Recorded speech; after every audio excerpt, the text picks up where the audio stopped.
Alrighty, guys. It is 3:30 this Wednesday, May 27th, and it looks to me like we are just kind of twisting in the wind, stuck in this range, at least for now.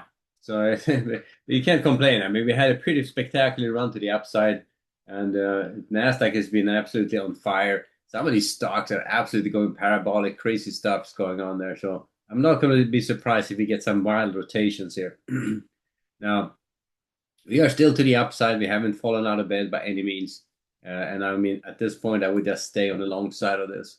The news this morning, we didn't have a ton of news to drive the market. However, tomorrow we do. Tomorrow we get a lot of news. We get durable goods, GDP, jobless claims, personal income number, corporate profit, retail inventories, wholesale inventories, all of it coming out at 8:30.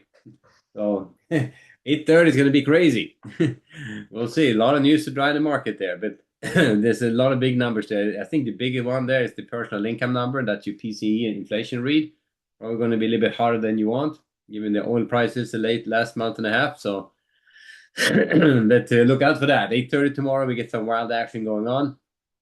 New home sales at 10 and nat gas report at 10:30, 7-year auction at 1. So that's kind of what we got going tomorrow. So everything happening at 8:30 is going to be a big day.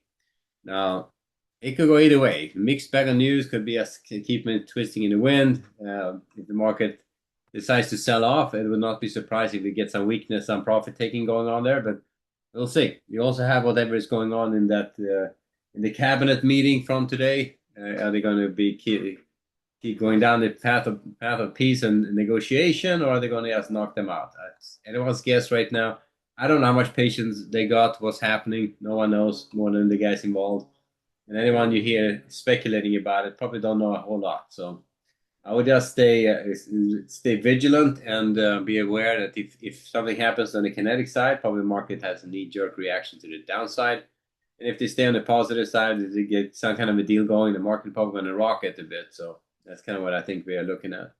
But we are looking. I mean, we are up here. You see a nice edge forming right here, and I'm going to mark that up now.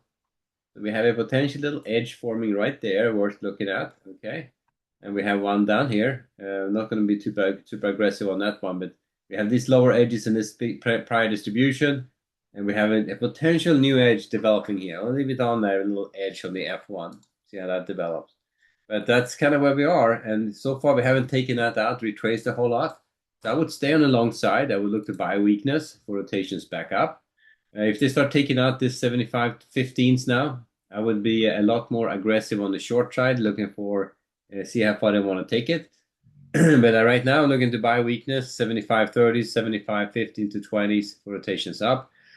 And let's see how it develops going into tomorrow. Now, if we for some reason they get the pop here going into the close, or maybe they're just going to stay on the long side, if they take out this low at 75 20s or 15 to 20s before we close, I would probably start off more range bound than anything else. Maybe not leaning short, but starting off range bound because that would be a little bit more weakness than you want to see going into the close.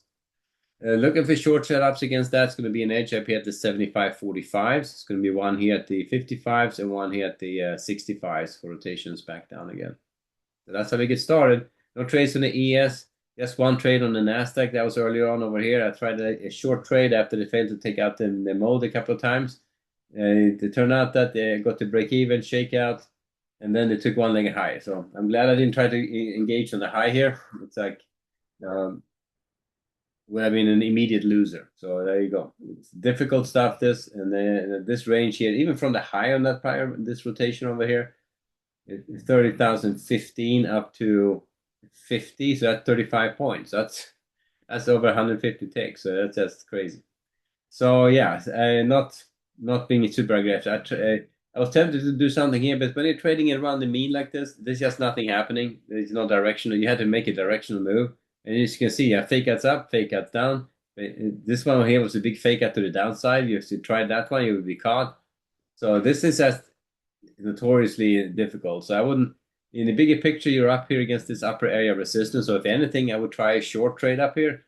But it looks like they're stubbornly holding on to it. So maybe that short trade is just not going to work out well. This one here, the rotation down happened right at the half-hour shift. Always happening at the half-hour shift. So we'll pay attention to that. So if you're in a marginal trade when you get into a half-hour shift, you may want to be a little bit less. You may want to try to get out of it before that happens. I got that. Now we're looking at the nice move in end period after that half-hour shift. Let's see if they can make something out of it. That looks pretty promising.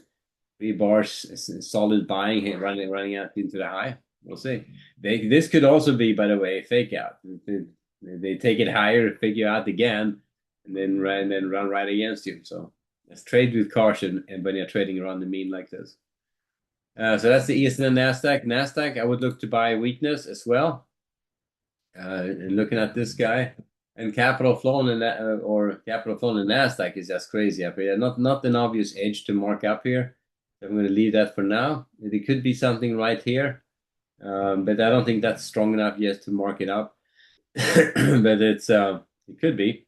So we'll see. A big move to the upside, big reversal. Could be one edge down here. So looking to buy weakness probably against this 982. Yeah, but the 30,000s down to the 880s for rotations up, these two levels. One level below the obvious would be at the 820s, but I would be a little bit more inclined if they start taking out the low here, starts trading lower, maybe look for more of a retracement trade, maybe haven't taken it all the way down here to the 700, 730s. It's a lot of range going on the Nasdaq now, so 100 points is running past us quickly. We'll see. I mean, if they start retracing this now going into the close, getting a little squeeze into the close, that would be pretty interesting as well. So right now, starting off range bound, favoring the long side still. We're going to buy weakness. Let's see if body can take it. Short wise, potential short against the 70s here, against the 120s and the 170s for rotations down again. Up here, I'm going to have to rethink. It's like that's an overnight trade, not a lot of volume up here to lean against. So that's one trade so far. I mean, that's just kind of emphasize that, yeah, it is pretty gnarly. So too volatile to trade the Nasdaq, really. ES is probably better, but a little bit slower. So the bonds also range bound, holding in a range around 112, 112.15. One nice attempt to take it higher though. That was nice, and that was that little 830, 815, 20 pop. They took it up there and then completely reversed it right away. And as you can see, yes, that hasn't gone anyway. It's going sideways. So range bound trading on the bonds. Let's watch if they start taking off to the downside, the yields popping. That's usually a bad sign. If they start trading higher, in other words, prices go up, yields come down. Well, that could be a sign of inflationary pressure. So, no, sorry, not inflationary pressure. That could be a different sign. But if the prices go down, yields come up. That's usually inflationary pressures. If the prices start popping higher and yields come down, maybe that implies a little bit more of a potential deal happening in the Iranian situation.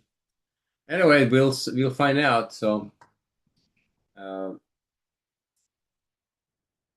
Back to the ES, no trades on the cryptos today. So back to the ES and the Nasdaq, and so far they're kind of where we left them. Nice little run up here. Look at that. This is like right now prime territory for a fake out. Fake out would be you're trying a short trade up here. You're up against resistance. You will try a short trade and see if they're going to run it hard against you. And if they keep going, you'll just get caught, probably with a small loser at that. So I'm not trading this now. Right now, it's late in the day, and we'll see what happens here. But watch it to see if this develops into a fake out. So anyway, we'll leave it there, guys. I'll see you in the morning. Look out for some action tomorrow morning. So we'll see you then, and you guys have a great evening. Later.